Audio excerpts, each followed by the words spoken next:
लोक देवता बाबा रामदेव जी ने जन्म से लेकर अपने जीवन में 24 ऐसे चमत्कार दिखाए जिन्हें आज भी बाबा रामदेव जी के भजनों में याद किया जाता है। मां मैनादे को इन्होंने पहला चमत्कार दिखाया, दर्जी को चिथड़े का घोड़ा बनाने पर चमत्कार, भैरव राक्षस को बाबा रामदेव जी का चमत्कार, सेठ बोहितराज की डूबती नाव उभार कर उनको पर्चा, लक्की बिंजारा को पर्चा, रानी तलदेक को पर्चा, बहिन सुगना को पर्चा, 5 पीरों को पर्चा सहित बाबा रामदेव जी ने कुल 24 पर्चे दिए। चलिए दोस्तों, बाबा रामदेव जी की पूरी कथा जानते हैं। रामदेव जी की कथा। इतिहासकारों के अनुसार राजा अजमल श्री कृष्ण की भक्ति में लीन रहने के साथ ही धर्मपरायण राजा भी थे, लेकिन उनकी भी विडंबना थी। वो निसंतान थे, जिसके कारण वो काफी दुखी रहते थे। रामदेव जी के पिता राजा अजमल, जो कि द्वारकाधीश के परम भक्त थे, वो हमेशा अपने राज्य की सुख शांति की मनोकामना के लिए द्वारका जाते थे। एक बार उनके राज्य में भयानक अकाल पड़ा और राज्य में अच्छी बारिश की मनोकामना लेकर अजमल जी द्वारकाधीश पहुंच गए। ऐसा माना जाता है कि भगवान द्वारकाधीश की कृपा से उनके राज्य में बहुत अच्छी बारिश हुई। बारिश के ही दिन में जब एक दिन सुबह किसान अपने खेतों में जा रहे थे, तो रास्ते में उन्हें उनके राजा अजमल मिल गए। किसान उन्हें देख वापस घर की तरफ जाने लगे। ये देख राजा ने पूछा कि वापस क्यों जा रहे हो, तो किसानों ने बताया कि राजा अजमल जी, आप निसंतान हैं, इसलिए आपके सामने आने से अपशगुन हो गया है और अपशगुन के समय में हम बुआई नहीं करेंगे। राजा ने जैसे ही यह सुना तो बहुत दुखी हुए, लेकिन एक कुशल शासक और गरीबों के मसीहा होने के नाते उन्होंने किसानों को तो कुछ नहीं कहा, पर घर वापस आकर काफी निराश और परेशान हुए। फिर उन्होंने तय किया कि संतान प्राप्ति की मनोकामना लेकर द्वारिकाधीश के दर्शन करने जाऊंगा। इस मंशा के साथ वह द्वारिकाधीश पहुंचे। वह भगवान द्वारिकाधीश के प्रसाद के रूप में लड्डू लेकर गए। मंदिर में पहुंचकर राजा अजमल ने बहुत ही दुखी और भारी मन से भगवान द्वारिकाधीश की मूर्ति के सामने अपनी सारी व्यथा रखी और द्वारिकाधीश से सारी बात करने के बाद वो मूर्ति को एकटक देखते रहे। उन्हें ऐसे लगा कि भगवान की मूर्ति उन्हें मुस्कुराती हुई देख रही है। ऐसा देख अजमल जी को गुस्सा आया और उन्होंने वह प्रसाद रूपी लड्डू जो कि द्वारिकाधीश के लिए लाए थे, वो मूर्ति पर फेंक दिया, जो कि द्वारिकाधीश की मूर्ति के सिर पर जा लगा। ये सब वाक्य देख मंदिर में स्थित पुजारी को लगा कि राजा पागल हो गए हैं। पुजारी ने राजा अजमल जी को बोला कि भगवान यहाँ नहीं है, भगवान तो समुद्र में सो रहे हैं। अगर आपको उनसे मिलना है तो जाओ समुद्र में जाकर उनसे मिलो। बहुत दुखी होने के कारण राजा समुद्र के किनारे गए और समुद्र में कूद गए। भगवान द्वारिकाधीश ने राजा अजमल को समुद्र में दर्शन दिए। श्री कृष्ण ने स्वयं बलराम जी के साथ उनके घर अवतरित होने का वरदान दिया और कहा कि वह खुद भादवा की दूज के दिन राजा अजमल के घर पुत्र रूप में आएंगे। राजा अजमल ने देखा कि भगवान के सिर पर पट्टी बंधी है। राजा अजमल जी ने पूछा, भगवान आपको यह चोट कैसे लगी? भगवान ने कहा कि मुझे मेरे एक प्यारे भक्त ने लड्डू मारा। ये सुनकर राजा बहुत ही शर्मिंदा हुए। अजमल ने भगवान से बोला, मुझ अज्ञानी को कैसे पता होगा कि आप ही मेरे घर आए हैं? तो भगवान ने कहा कि जब मैं तेरे घर आऊंगा तो आंगन में कुमकुम के पैर के निशान बन जाएंगे, मंदिर के शंख अपने आप बजने लगेंगे। ये सब सुनने के बाद अजमल जी खुशी खुशी घर लौटे। अपनी रानी को सारी बात बताई। उसके निश्चित समय के बाद और भगवान के वरदान अनुसार पहले बलराम जी ने वीरमदेव के रूप में राजा अजमल की पत्नी मैनादे के गर्भ से जन्म लिया। इसके 9 माह बाद भगवान बाबा रामदेव 1409 ईस्वी सदी में हिंदू कैलेंडर के मुताबिक भादवे की बीज भाद्रपद शुक्ल द्वितीया के दिन रुनिचा के शासक अजमल जी के घर रामदेव के रूप में पालने में अवतरित हुए। बाबा रामदेव जी का बचपन और उनकी बाल लीलाएं। बाबा रामदेव जी ने पहला चमत्कार अपनी माता मैनादे को दिया था। एक बार माता मैनादे अपने दोनों बच्चों को दूध पिला रही थी। इसी बीच चूल्हे पर रखा हुआ दूध गर्म होकर गिरने ही वाला था कि बाबा रामदेव जी ने अपने हाथ को बड़ा करके सोते सोते ही उस दूध को चूल्हे से नीचे उतार लिया। ये देखकर माता मैनादे को विश्वास हो गया कि यह बालक रामदेव भगवान श्री कृष्ण द्वारकाधीश का अवतार है। इन्हीं बाबा रामदेव जी के अवतार की एक वजह भैरव नाम के दैत्य के बढ़ते अपराध भी था। भैरव पोखरण के आसपास किसी भी व्यक्ति अथवा जानवर को देखते ही खा जाता था। इस क्रूर दैत्य से लोग बेहद दुखी त्रस्त थे। रामदेव जी की कथा के अनुसार बचपन में एक दिन गेंद खेलते हुए मुनि बालीनाथ की कुटिया तक पहुंच जाते हैं। तभी वहां भैरव दैत्य भी आ जाता है। मुनि व बालक रामदेव को रजाई उठाकर बालक को छुपा देते हैं। दैत्य को इसका पता चल जाता है। वह रजाई खींचने लगता है। द्रौपदी के चीरहरण की तरह वह रजाई बती जाती है। अतः में भैरव हार कर भागने लगता है। तभी ईश्वर शक्ति पुरुष बाबा रामदेव जी घोड़े पर चढ़कर इसका पीछा करते हैं। लोगों की किंवदंती माने तो उन्हें एक पहाड़ पर मारकर वही दफन कर देते हैं। जबकि अन्य लोगों का ये मानना है कि भैरव राक्षस जीवन दान देकर आज से कुकर्म न करने व मारवाड़ छोड़ चले जाने पर बाबा रामदेव जी भैरव को माफ कर देते हैं और वह चला जाता है। इस प्रकार एक मायावी राक्षसी शक्ति से जैसलमेर के लोगों को रामसा पीर ने पीछा छुड़वाया।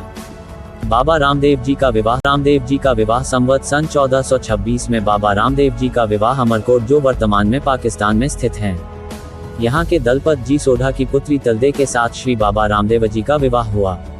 तल जन्म से विकलांग थी, जो चल फिर नहीं सकती थी, मगर अवतारी पुरुष कृष्ण अवतार ने पूर्व जन्म में रुक्मिणी ने तलदे को वचन दिया था कि वे अगले जन्म में आपके साथ ही विवाह करेंगे। विवाह प्रसंग में नेतलदे को फेरे दिलवाने के लिए बैशाखियां लाई गईं, मगर चमत्कारी श्री रामदेव जी ने नेतलदे का हाथ पकड़कर खड़ा किया और वे अपने पैरों पर चलने लगी। इस तरह बाबा रामदेव जी का विवाह बड़े हर्षोल्लास के साथ संपन्न हुआ। दुल्हन नेतलदे ने साथ अपने ग्राम रामदेवरा पहुंचने पर उनकी बहन सुगनाबाई चचेरी बहन उन्हें तिलक नहीं लगाने आई। जब इसका कारण पूछा गया तो पता चला उसके पुत्र यानी रामदेव जी के भांजे को सर्प ने डस लिया था। तब बाबा स्वयं गए और अपने भांजे को उठाकर साथ लाए तो लोग हक्के बक्के से रह गए। बाबा रामदेव जी और 5 पीरों की कथा। स्थानीय जनश्रुति के आधार पर कहा जाता है कि चमत्कार होने से लोग गांव-गांव से रुनिचा आने लगे। ये बात रुनिचा और आसपास के गांव के मौलवियों को नहीं भाई। बाबा को नीचा दिखाने के लिए कई उपक्रम किए। जब उन पीरों और मौलवियों के प्रयास असफल हुए तब उन्होंने यह बात मक्का के मौलवियों और पीरों से कही। उन्होंने कहा कि भारत में एक ऐसा पीर पैदा हो गया है जो अंधों की आंखें ठीक कर देता है, लंगड़ों को चलना सिखा देता है और यहाँ तक वह मरों को जिंदा भी कर देता है। मक्का के मौलवियों ने इस पर विचार किया और फिर उन्होंने अपने पूज्य चमत्कारिक 5 पीरों को जब बाबा की ख्याति और उनके अलौकिक चमत्कार के बारे में बताया तो वे 5 पीर भी बाबा की शक्ति को परखने के लिए उत्सुक हो गए। कुछ दिनों में वे पीर मक्का से चलकर रुनिचा के रास्ते पर जा पहुँचे।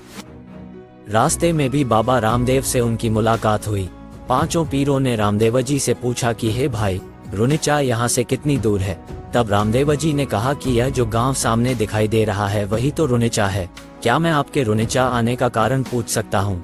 तब उन 5 में से एक पीर बोला कि हमें यहाँ रामदेव जी से मिलना है और उसकी पीराई देखनी है। तब रामदेव जी बोले, हे पीर जी, मैं ही रामदेव हूँ और आपके सामने खड़ा हूँ, कहिए मेरे योग्य क्या सेवा है?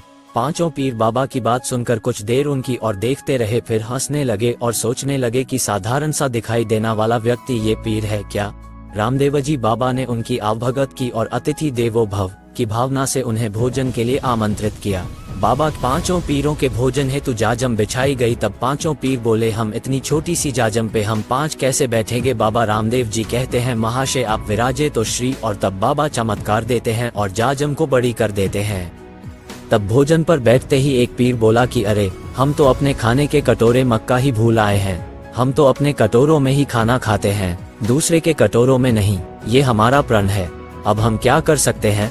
आप यदि मक्का से वे कटोरे मंगवा सकते हैं तो मंगवा दीजिए, वरना हम आपके यहाँ भोजन नहीं कर सकते। तब बाबा रामदेव ने उन्हें विनयपूर्वक कहा कि उनका भी प्रण है कि घर आए अतिथि को बिना भोजन कराए नहीं जाने देते। यदि आप अपने कटोरों में ही खाना चाहते हैं तो ऐसा ही होगा। इसके साथ ही बाबा ने अलौकिक चमत्कार दिखाया और जिस पीर का जो कटोरा था उसके सम्मुख रखा गया। इस चमत्कार पर्चा से वे पीर देखते रह गए। जब पीरों ने 5 कटोरे मक्का वाले देखे तो उन्हें अचंभा हुआ और मन में सोचने लगे कि मक्का कितना दूर है। ये कटोरे तो हम मक्का में छोड़कर आए थे, ये कटोरे यहाँ कैसे आए? तब उन पीरों ने कहा कि आप तो पीरों के पीर हैं। 5 पीरों ने कहा कि आज से आपको दुनिया रामा पीर के नाम से पूजेगी। इस तरह से पीरों ने भोजन किया और श्री रामदेव जी को पीर की पदवी मिली और रामदेव जी रामा पीर कहलाए। बाबा रामदेव जी की समाधि। मात्र 33 वर्ष की अवस्था में चमत्कारी पुरुष श्री बाबा रामदेव जी ने समाधि लेने का निश्चय किया। समाधि लेने से पूर्व अपने मुताबिक स्थान बताकर समाधि को बनाने का आदेश दिया। उसी वक्त उनकी धर्म बहन डालीबाई आ पहुंचती हैं। वो भाई से पहले इसे अपनी समाधि बताकर समाधि में से आटी डोरा आरसी के निकलने पर अपनी समाधि बताकर समाधि ले ली। डालीबाई के पास ही बाबा रामदेव जी की समाधि खुदवाई गई। हाथ में श्रीफल लेकर सभी ग्रामीण लोगों के पैर छूकर आशीर्वाद प्राप्त कर उस समाधि में बैठ गए और बाबा रामदेव के जयकारे के साथ सदा अपने भक्तों के साथ रहने का वादा करके अंतर्ध्यान हो गए। बाबा रामदेव जी राजस्थान के प्रसिद्ध लोक देवता हैं। उनके द्वारा बसाए गए रामदेवरा गांव में वर्ष भर मेले का हुजूम बना रहता है। भक्त वर्ष भर बाबा के दर्शन करने आते हैं। बाबा रामदेव जी के जन्मदिन भादवा सुदी बीज को रामदेवरा में विशाल मेला भरता है। लाखों की संख्या में भक्त दर्शन की खातिर पहुंचते हैं। पूरे राजस्थान में बाबा रामदेव जी के भक्तों द्वारा दर्शनार्थियों के लिए जगह जगह पर भंडारे और रहने की व्यवस्था है। लगभग 3 महीने तक चलने वाले इस रामदेवरा मेले में सभी धर्मों के लोग अपनी मुराद लेकर पहुंचते हैं। बाबा रामदेव जी की समाधि के दर्शन मात्र से व्यक्ति की सभी इच्छाएं और दुख दर्द स्वतः दूर हो जाते हैं। बाबा रामदेव जी का जन्म स्थान उन्हू कश्मीर है, जो बाड़मेर जिले में स्थित है। वहां पर बाबा रामदेव जी का विशाल मंदिर है। समाधि के दर्शन करने वाले सभी भक्तगण जन्म स्थान को देखे बिना घर नहीं लौटते हैं।